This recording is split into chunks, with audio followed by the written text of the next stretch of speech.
U.S. term limits has the support of several members of North Carolina's congressional delegation.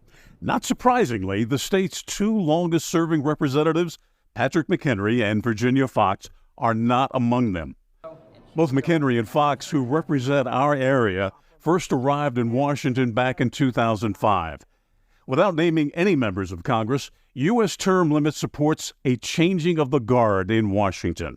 Voters would just like to see some fresh blood, some new ideas get integrated. The chair of the North Carolina chapter of U.S. term limits says voters would benefit from having new candidates to choose from, but adds incumbents are hard to defeat. Which means there is a natural bias when you go to the polls to select the name that you recognize, to select that incumbent, for better or worse.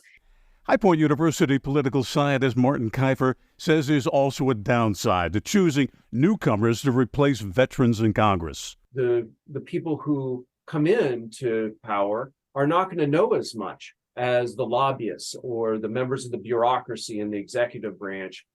One candidate who signed a pledge supporting term limits is Mark Walker. Walker, who is running for his old seat in Congress, signed the pledge after leaving office. This is something I'm excited about signing. This is something that we have fought for, and this is something that I will continue to advocate.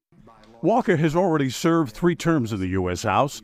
The pledge he signed is seemingly at odds with the one posted on the U.S. term limits website, which calls for a limit of 3 terms in the House and 2 terms in the Senate. That is not my position. The legislation that we've worked toward and put towards was a 12-year maximum, whether you're either on the House or the Senate side.